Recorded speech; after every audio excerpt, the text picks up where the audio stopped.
The Kitsune announcer talks about the fight, you know, how awesome it is, blah blah blah, moves along, and brings in the next challenger, Dari, a female half-elf bard. Their competition goes by, Dari winning the competition overall due to her primal screams and ear-piercing screams, and she is a bit of a screamer. Might even call her a banshee of some sort. But Dari ends up winning that fight.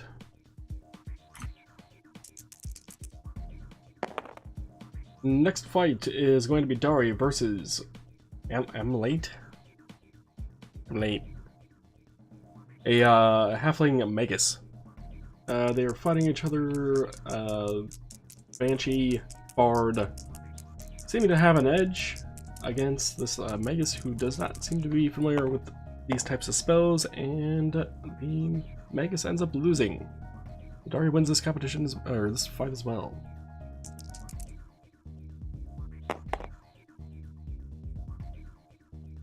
You know what, dice? Fuck you. Close enough.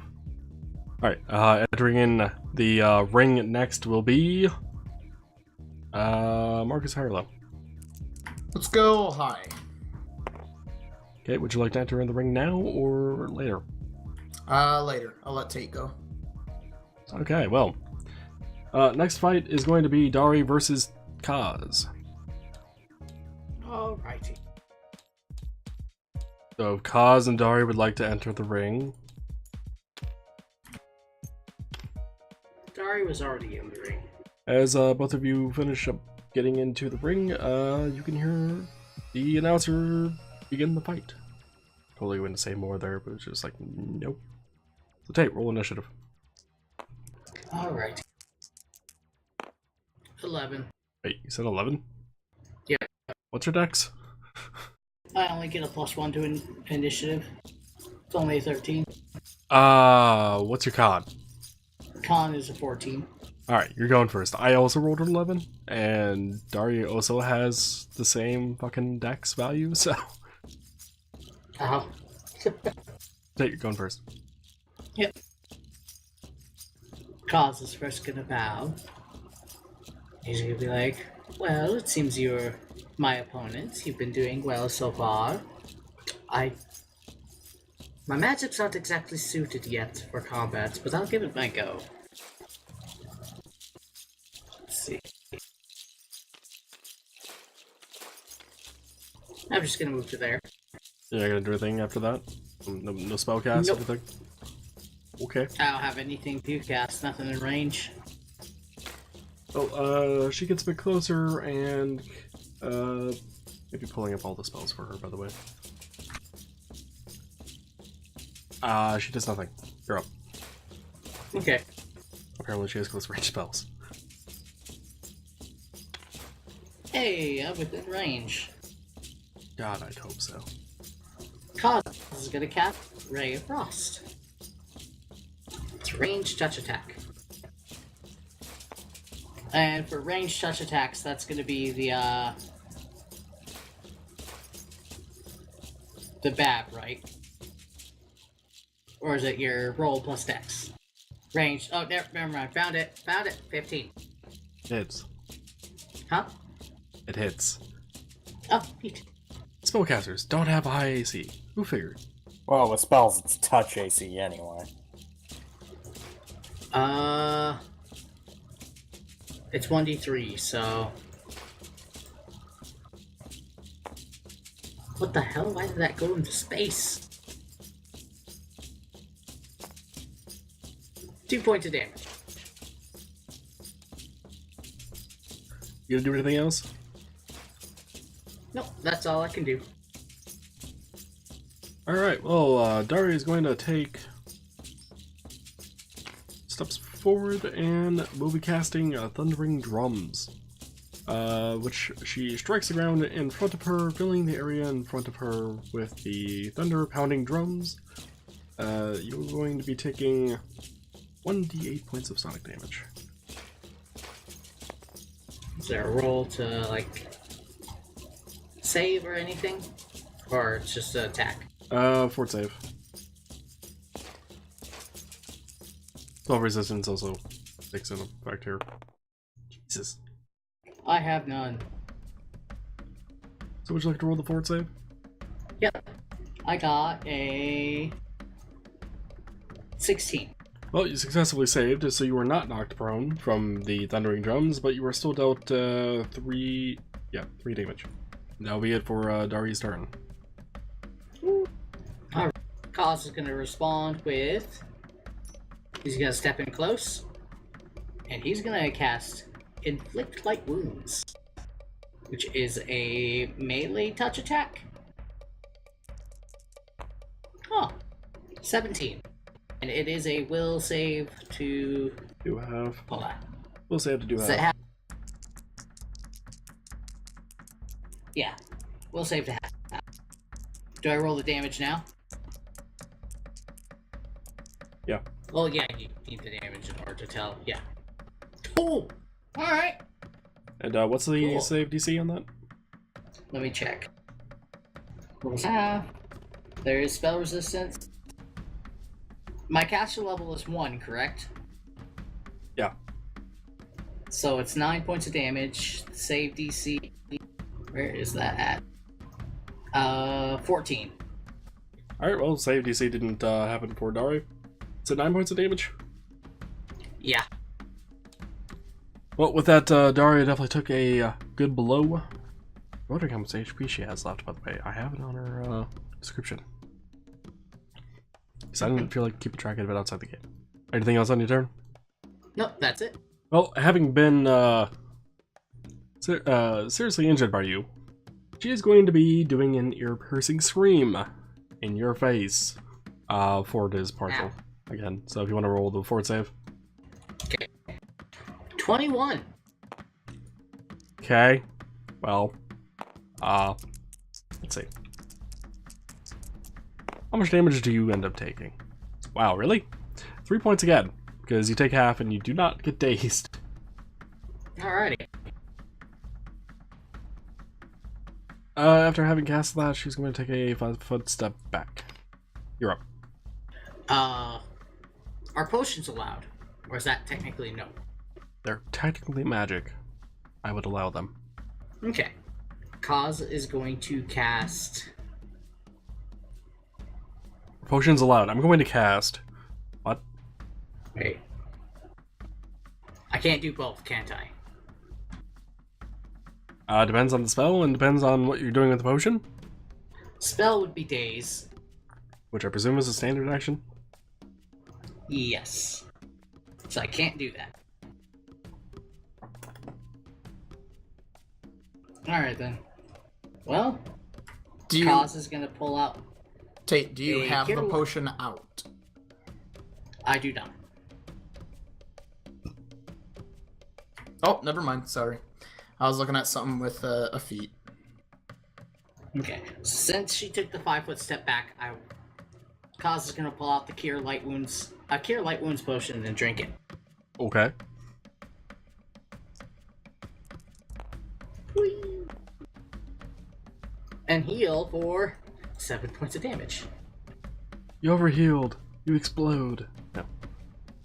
Is that, better then? Yep, because that's just a standard. I don't have the quick drink yet.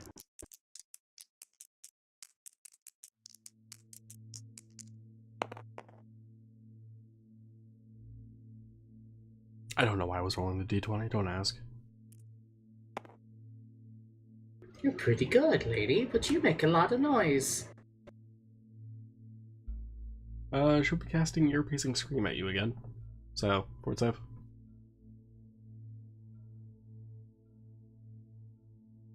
Well, that is a critical fail. Hope I roll low. Huh? Hope I roll low for the damage then. Yeah, So, what did you get on the forward save? I got a 3. Not 1. Yeah, so you're going to be taking 4 points of damage, and you are dazed for 1 round. The dazed effect, by the way, means you can take no actions, but your AC is unaffected. So, with that, do you do anything on your turn? The answer is no. Unless you want to think to yourself. Nope, she took my idea. Alright, well. She's gonna be trying to cast Thundering Drums yet again. I think Dazed ends now? Yeah, that's one round. I just don't know if it ends on her turn or ends on the person who got affected, but I'm saying it ends now. Anyway, she's going to be casting Thundering Drums, so go ahead and do another fort save. 19. Alright, so you take 2 points of damage. Alright. And I assume it's my turn again? Yeah. Alrighty. He's going to once again step forward and cast Inflict Light Wounds. Crit fail. Again. Wait, seriously rolled another one? Yep. Yeah. I was gonna use a reroll, but no, it's not worth it. I'm not destined to win it. How much HP do you have left? I have 3. 3? Yep. No. I only have 9 HP. We're still all only level 1. Well, she then is going to be screaming at you once more, so, you know, fort save.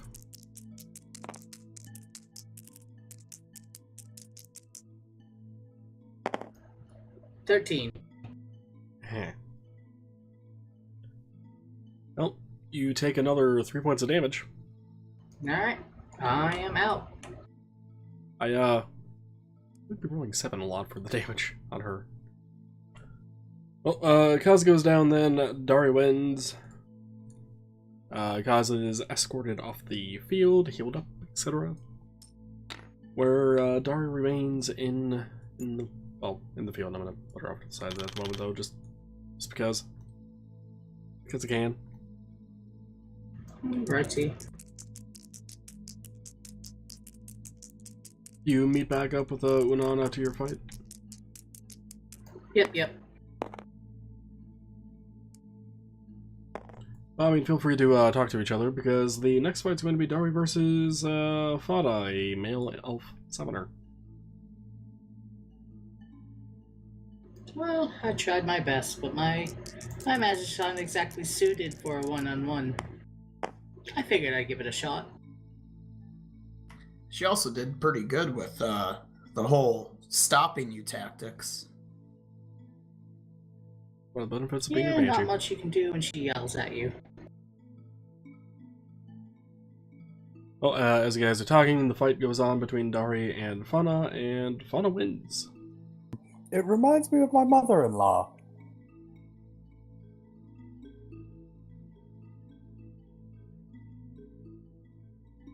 Does Unan take note that a male summoner has won?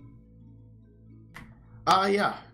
Is he also summoning his summon? Yes. Or is he using summoning monsters? Both? It can't be both. You can either summon monsters with your ability or have your Eidolon out. Both.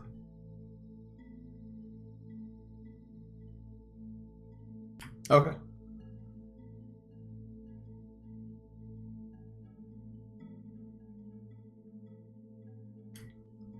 What kind of summon did he have? For which one?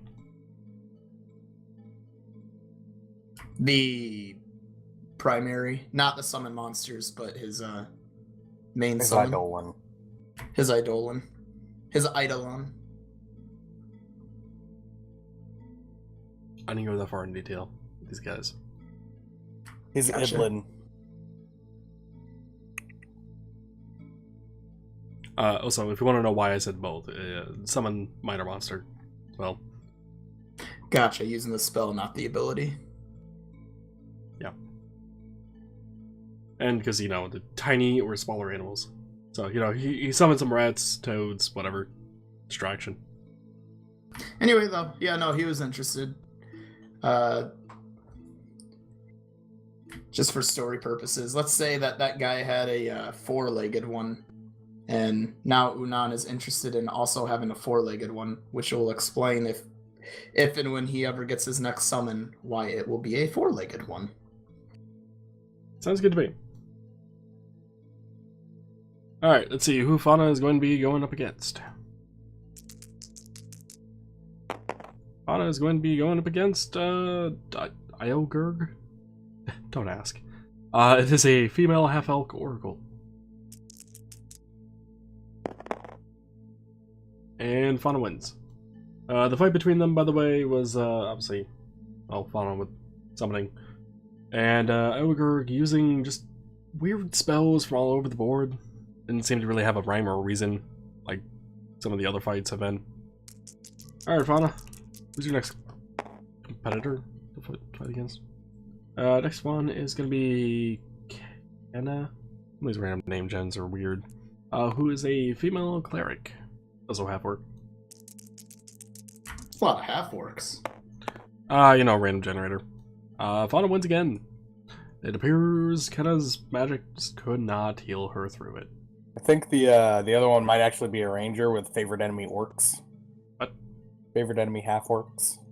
You could have favorite enemy orcs and still have it effective against half orcs. But is it only half of as effective? Mechanically, I don't think so. Although I'm sure there's racial feats or alternate traits or whatever that can remove the orcish blood negative thing. I think there's a alternative starting trait that'll do that. Yeah, that. Or at least I'm pretty sure they have that for something like elves too. They do, because elves have the haven't same looked at thing. Elves and half-elves get affected the Yeah. same. Alright, well, Fauna's gonna be fighting up against a male wizard named Pate. Would you like to guess the Name race? What? Pate. Oh, Pate. I thought you said. P-A-T. Pate. I thought you said paint. No, Pate. Pate? Would you like to guess their race? Half orc. Who would have thunk? Their fight between them goes one way or the other, because I haven't actually rolled who the hell wins. But the wizard is using acid and fire spells. One of which is called Trial of Fire and Acid. Who also coincidentally wins, so Pate is the winner against the summoner. And for the last competition, the last fight, it is going to be Pate against Unan. Just a second to set up the name and shit. Has anyone had any magic activated, like shield or mage armor, prior to entering? No. Okay. Alright.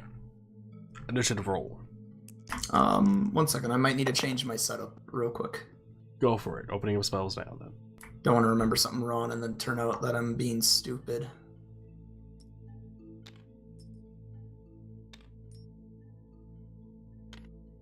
Okay. I can cast touch spells on my own summon, but I think I still have to touch. I don't think I can cast it through it, but that's something I'll have to look up. Generally need line of sight. Well, that's the thing. It doesn't necessarily specify if I'm casting it on it or if I'm casting it through it. But it says I can cast it. Anything that targets me can also target it. So I'm assuming I still have to touch it. Nevertheless, though. All right. You said initiative. Yeah, I'm pretty sure you're going first unless you roll a 1. Unan has an 11 and Aethys has a 11. Well, that works out. I got a 9 with an initiative of +2, and she got a 10 with an initiative of +1. Ah, who has a higher dex? Me. Unan. Okay, Unan goes first, then Nathus, then Pate. So he's exactly 60 away right now, right? Yeah, I think so. 70. 70? Yeah. Counting... Oh, wait, it's 60 move, but it's 70 distance. Gotcha. Alright, in that case, Unan is going to cast Mage Armor on Aethys. So now she gets all sparkly glowy. Alright, just making sure I have down what her AC is now. And then he's gonna move. What do I have? 30?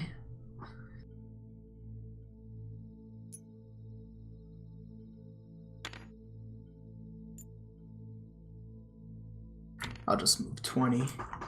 And that's his turn. And then Aethys is able to move, and she's gonna go.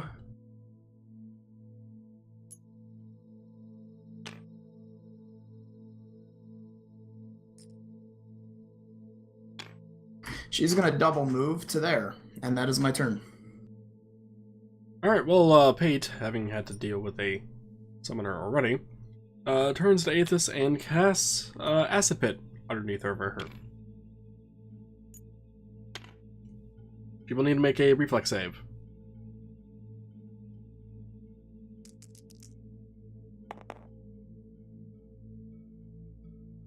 Nat 20, although... Oh, God damn it. Although...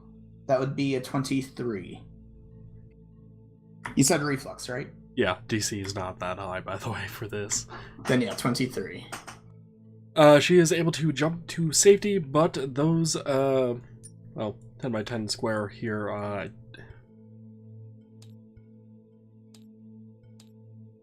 but to mark it somehow. Mark it somehow. Do we have little blocks or something? Yeah, that's what I was about to spawn in.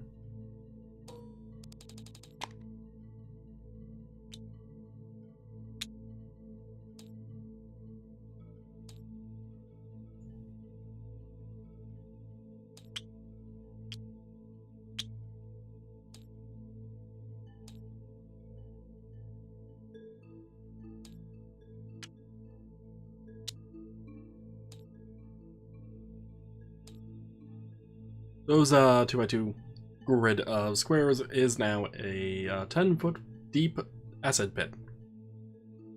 Okay.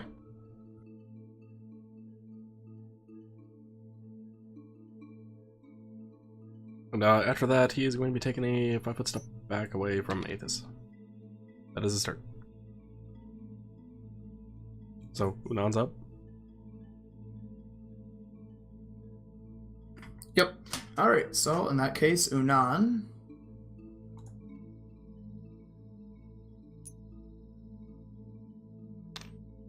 Double moves to there.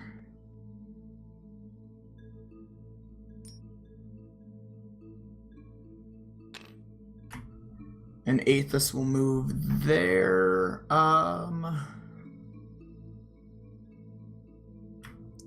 Seeing something real quick. You were saying what? I think she's going to take a defensive position. But considering he's a person that does stuff with, like, say, reflex and whatnot, I'm just finding out if that impacts that. Shouldn't. Then yeah, she's probably going to take a total defense, which it looks like gives her temporary boost to AC via dodge. Okay, well, I hope I use a ranged touch attack then. Yeah. She can't make an attack, so she might as well just boost her AC a little. Well, if it's Pate's turn, then he is going to be using acidic spray against her. Reflex. 2d6.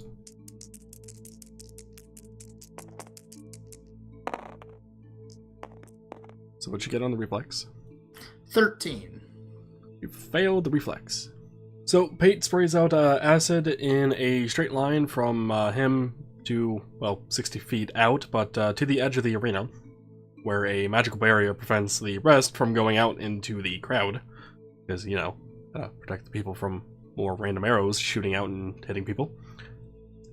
Dealing 5 points of damage. And she has acid on her, which will deal additional damage next turn. She also gets another reflex save for the damage later on, but Okay. we'll get there when we get there. So Unan is up. You said 5 damage? Yeah. Okay. In that case, Unan is going to apparently have issues and flick myself instead of pick myself up. Move up to there and attack with corrosive touch, just saying behind his enemy, and draconic, I have acid too, and then touches him. So I just have to make an attack roll now. Yep, range touch. A successful melee touch, so it is against touch AC. Oh, melee touch.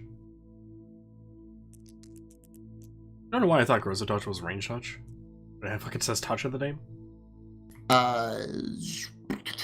No, that's acid splash, which I also have, but that's touched. Or that's touched. we know what we mean, Marcus. Let's just move on, because apparently it's that moment. What'd you get on your roll?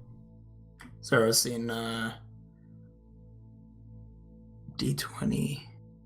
I was seeing what I roll to do a touch spell, which is strength, or it says strength / dex. So do you pick?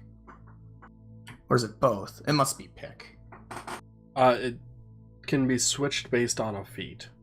It's strength normally, but it will be switched over to dex if you have a particular feat. I think Lamb knows a feat name off the top of his head. What?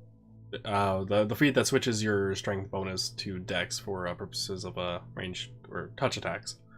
I know for light weapons it's weapon finesse. Yeah, but I don't know about touch attacks.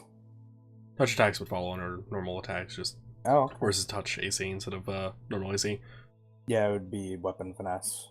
Yeah, Marcus, it would be strength.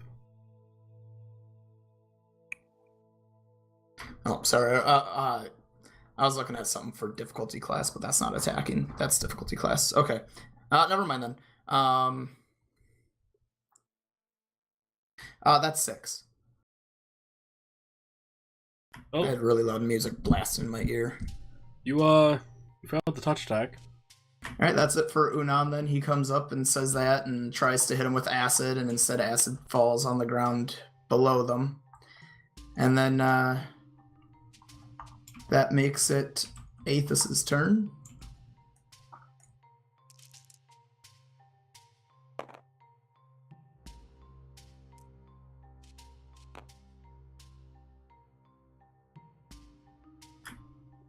Which she has decided her action will be to move there and get the flanking bonus.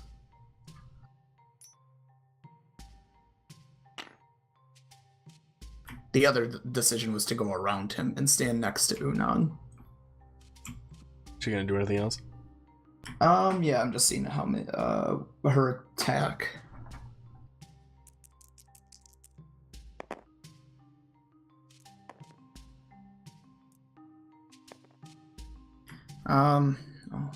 Through it, but she's gonna make a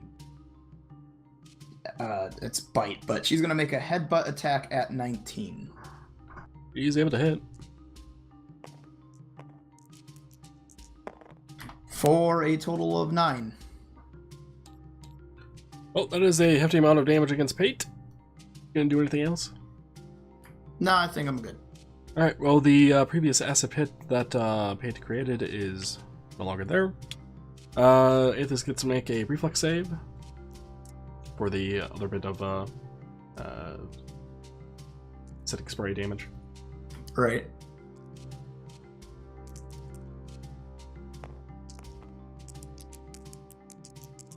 $16, 19. Well,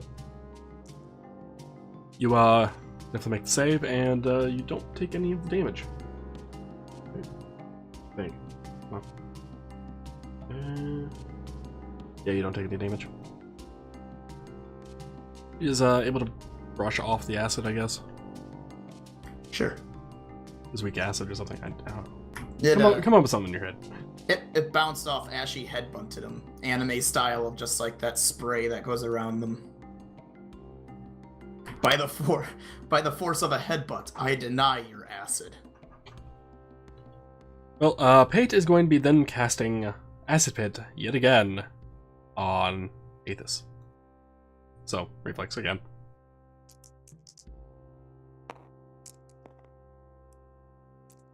That's 15. You do not make it. So, Aethys falls into the Acid Pit. It's only 10 feet, I don't think there's full damage rolled. And she takes 5 points of damage. Okay. Also, does she have a shield at all? She does not. I mean, she's technically a living shield, but...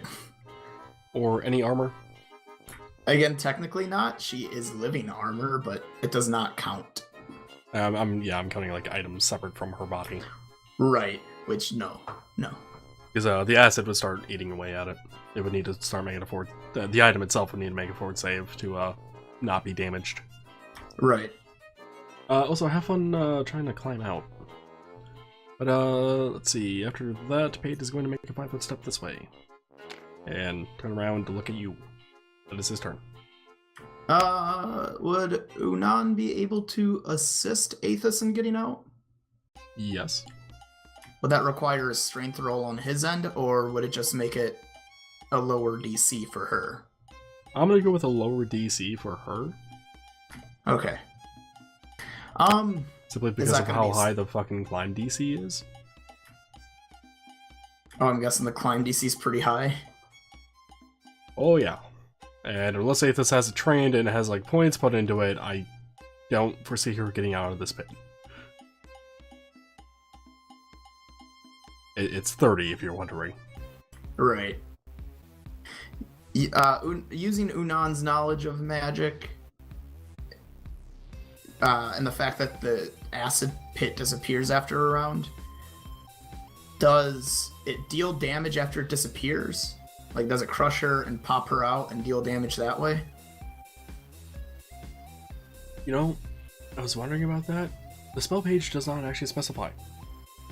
So absolutely determine what he does. No, it just says that creatures within the hole rise up with the bottom of the pit until they are standing on the surface. So it just, like, elevators you back up. Yeah, I see that on the Great Pit page. Yep. Alright, in that case... Unan will just simply cast acid splash at him. Which is against touched range. Which is technically the same thing. It's just one's range, one's melee. Right. That is 12. You hit. I was about to say I need a D3, and then I was like, wait, D6 is divided by 2.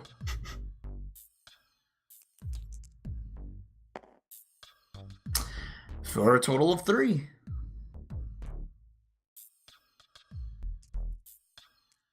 Alright. You doing anything else as Unan? Moving next to the pit would make me have to roll a reflex, wouldn't it? Nope. Unless you're like getting dangerously close to the edge of the pit. No, he's just standing nearby. Okay, so what is Aethys going to be doing? I don't think there's anything she could technically do. So she's staying in the pit. It's not going to do anything. I'm gonna look this up. Is she doing anything or not, Marcus? Yeah, she might use a spell if they're allowed to use the spells through the summoner, but themselves, or if it has to be the summoner casting it on them. Or if it's not the summoner to cast it on them. I'm going to say no. It would have to be you.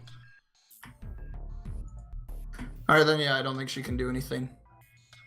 We can. I can try to roll, but there's no way she'll get 30. She doesn't have any ranks in climb, so... And nat 20 would get me 23. Alright, well, Pate's turn comes up then, and Aethys will be taking 7 points of damage. Okay, she's at 1, so she pops. Did she pop someone? Or she had to go down to 0? She was at 1. Oh, she was at 1. Yes. Ah. Well, against you, Pate will be casting Quell Energy. Quell Energy Acid, specifically. Would you like to roll a will save? And if you have a spell resistance of any sort, let me know now. Would the Mirrored Buckler work? I don't think it would. Is this a ray attack? No. Okay. Will would be a 22. What the fuck does will do? Oh, okay. So you're going to be dealing 10 points less damage with acid spells for 1 round because of the will save. Otherwise, it would have been 1 round per level. So essentially, most acid spells are probably going to be pointless for you right now. And Pate's going to take a 5-foot step back, and that is his turn. So you're up. That makes it very hard to pick what to do. You don't have any non-acid spells? No, summoners just get acid. They're more about utility than they are about attacking themselves. I have other ways, but it's later levels to, like trading a usage of daylight for a fire spell via racial trait, or racial feat. The entire time, magical weapons weren't allowed, right? Like weapons that have magical abilities, because it's still technically a weapon. Magic items were allowed. So I have a weapon, but it's technically only magical ability is against outsiders. Does that still count? For the magic part, yes. For the rest of it, no. Gotcha, so dealing damage with it would still technically be disqualification because the magic part of it matters, but not the rest of it. Yeah. In that case... Like, for example, that one bow you gave me in the other campaign that did the rain magic, that would be permitted, right. But shooting someone directly with the bow would not. I guess I'm just gonna have to cast Mage Armor on myself. Go for it. And then just move a little bit. And that'll be the turn. Alright, well, if this is not doing anything. 8 acid pit goes away. He steps forward and touches you with a spell. Roll for it.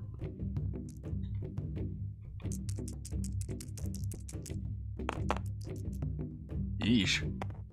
That's 15. You make it. You take 2 points of acid damage and 2 points of fire damage. You're wondering, by the way, it's a d6 of each of damage. Gotcha. And it can last multiple rounds. It's actually a pretty awesome spell. And Megasis can get it. That'll be his turn. Unan is up. In that case, again, Acid Splash, which will be a 16 to hit. Hits. Literally do not roll a 1, and you win. For 2 points of damage. That brings Pate down to 0. Which means Pate is out. And Unan is the victor. Don't actually have any dialogue for winning. Oops. Does, oh, is that the end of the whole thing? Yeah. Never mind then. I was gonna say, does HP come back, but never mind. Yeah, technically I have 2 other NPCs, but I'm like, I don't want to spend another 5 minutes trying to come up with shit for them to say. So I said, fuck it, I was gonna make this final fight. Fair enough. Anyway, Unan's the winner. The Kitsune announcer mentions this and how lucky he was to go last in the competition, not having to deal with multiple people beforehand. He wins 40 gold as well as a page of spell knowledge. As I mentioned before, pages of spell knowledge in this campaign, at least for this purposes, are not proper spell knowledge pages. They are permanent unlocks of a spell for your class. You said 40 gold? Yes. And I imagine you detect magic and whatnot on the spell page afterwards. Whoops, I'm hitting all sorts of fucking buttons that I don't want to hit. Yeah, he's gonna detect, read, all that jazz, in order to figure out which spell it is. At this point now, starting to hope to himself that it is some sort of combat-oriented one, because he's like, holy shit, I got my ass pushed in. It's not. It's his temporary thought. It's not actually what he would want, though. Create Water was actually one of the perfect spells you could have given him. Well, the aura that you detect from the spell page is of the Transmutation School, and after careful studying of the page, you determine that it is the Magic Vestment spell. I will link you to that spell here in a moment.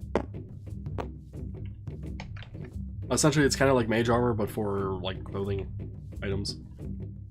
So you can put an enhancement bonus on it. So armor and shields. Since this is a level 3 for these guys, what would it be considered for a summoner? I mean, because they only go to level 5. For like spell usages? Yeah, so I know which level it is. I'm guessing it would technically be a 2, but I'm not sure. Yeah, I was thinking 2. I can determine that later. Anyway, Unan wins. Kaz, do you say anything to Unan? Also, Aethys' piece is on top of the portal right now because I don't know what butter. Wait, what kind of class is Kaz again, Tate? He is Undyne. White Necromancer. Oh, wait. Oh, yeah, Brain? Necro. I was about to ask, what the Brain? fuck did you do? I don't know. My brain's not... Who cares?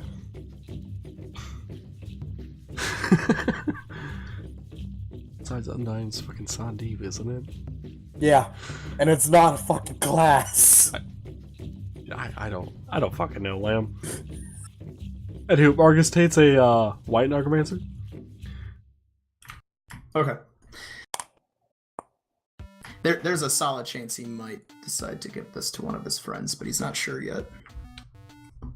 All right. Well, Noah, what did you get on your rolls? Nah. Huh? I'm here? I know, right? Yeah. What did you get on your rolls, Noah? Southwest, 22. I mapped the curved area ending at the Green Jug, mapping the streets and taking note of the Druids Guild and lots of forest growth around there. In the northeast, there was along mostly straight roads with slight curves and Hold on, larger... what'd you get for the roll for the northeast? 18. Mostly straight roads with slight curves and large areas of trees and vegetations between the road. In the northwest, there is a dagger, drumstick, and meat leg, all describe... I'm sorry, wait, what? Which quarter? Oh, up here. Gotcha. Dagger, meat drum, And this one or looks like a foot. drumstick, and meat leg, like the thing of ham. Gotcha. Alrighty then. That's an interesting way to describe it. That describes the land of vegetation that is carved out by the roads, all pointing towards the northwest corner of town. And what'd you get on the roll? 21. Port and fishing area, got a 20. It's a well-distributed outwards cove, holding a horseshoe of buildings facing outwards towards the vast ocean, with ships of all nations gathered for transportation and trade. As well as on the map I have common boat paths leading outwards and inwards from this area. Was there one more roll, or was that all of them? There was one more, and that was 25. I use that to describe the water outline, shore, and forest areas. The lifted section of map shows the land on the beach and fishing areas where it is not quite deep enough for ships, but small enough for simple boats. The surrounding forest contains a grand assortment of different trees and woodland life, questioning the opening into the vast city and keeping its distance while ever so slowly creeping inwards towards the town. That is all. Alright, so, it is becoming near night at that point when you head back to the guard outpost after having mapped everything. Trying to make it dusk. There we go, there's that button. The magic competition test would have just ended as you reach back to town. Also, Jared will get to you in the fighting test probably next week. Along with the rest of your stuff lamp. Anyway, Right. so you get back to the guards barracks where you see, what's his name again? It's long since I had to say it. Willadar Thesserin is outside with a few guards. Where should I turn on my map? He holds out his hand as if to say, right here. I give him the rolled up scroll that is tied with a little bit of rope. Or more twine-like, but yeah. That'll be my submission. You say that to him? Yeah. He responds with, we'll see. Just wait out here with the rest of them, and most of them should be back by now. We'll give them another 15 minutes to wrap up anything and actually get back over here, depending on where the hell they are in town, before we announce who the winner is. Okay. I'm gonna spend a bit of that time waiting to see if that one guy shows up again. After a brief moment, you actually find him already here. Oh, so how'd you do? What do you mean, how did I do? I did the best, obviously. Did you capture that little cove out towards the fishing area? Yes, and did you capture all the rocks that are there too? A little bit. Focused more on the underwater aspect that allowed for boat travel. Just a little emphasize that. Did you also take note that there were signposts indicating what direction the roads lead out to? And did you put that on the map as well? Because I did. I knew I didn't quite get that far. Also, if you're wondering, there are actual signposts at the edges of the map telling you where the hell they go to. They're very tiny. Anywho, they go on to say, well, I'm pretty sure I did the best, but I guess we'll see, won't we? Yep. Anything else? No. I'll just wait patiently. Well, time goes by, and a few more people show up, but it doesn't seem like too many more. Though it does seem like there's less people here than what got started with. It may appear that some of them dropped out, or just are taking too long. And Willadar is getting impatient, and announces that everyone is here. So we'll begin judging. Anyone that wanted to actually be part of the competition that isn't here, well, tough. They're too late at this point. So, I don't know, 5 minutes go by. Well, they look over each map carefully enough. They're comparing it with a very fancy looking map that was done by professionals. This would be like the detailed type of map that would be hanging up in the town hall, kind of like detailed. So, you know, comparing it that. And after all that, Willadar announces the winner. Did Taurus sign his name on his map? Yes, it would be right in the bottom left corner of where it was rolled up. So on the back. Willadar announces that the winner is one named Taurus. I'll walk forward. That's me. Well, I guess your comment earlier wasn't wrong. Congratulations on winning. Thank you very much. He tells you to hold out your hand. I pulled out my left hand. He drops in 10 gold pieces. You want to pocket that first? Sure. Waits for you to do so, and I assume you'll hold your hand back out. No, that's all. Thank you. Goodbye. No, I hold my hand back out. He then drops 4 rings into your hand. One that is obviously different than the other 3, and tells you that, well, here's a reward, the main bulk of it, and why the gold was so low. If you ever needed to capture anyone, and imprison them, like bring to us or anyone anywhere in the world, use those rings. Okay. And as you say okay, you hear a dying chicken in the background. Well, Werewolf's not a dying chicken, but I couldn't come up with anything else on the top of my head that made sense for that sound. in the Someone D&D in the world. crowd took a drink of water and fucking started coughing. And went down the wrong pipe. Taurus might become an asshole and give us the reins and go, here, put this on. And I'll be the only one who can't call him out on his bullshit. So pretty sure the rest of you have detect magic. Specifically, by the way, no, you get a Jailer's Dungeon Ring and 3 Prisoner's Rings, which I put in a Steam for you. I saw. Do I get to keep my map? He looks at you and goes, sure, why not? Hands you back your map. Thank you. Well, he tells the crowd that the competition is over and that everyone can go home at this point if they so choose or not, whatever, he doesn't care. He then heads back into the guards' barracks and closes the door. Did you want to do anything immediately right now? No? I can see the group probably rejoin with them. Okay, well, I mean, there's technically other shit that has to go on before that happens, so we'll save that for our next session then. Okay. That's what we call it then.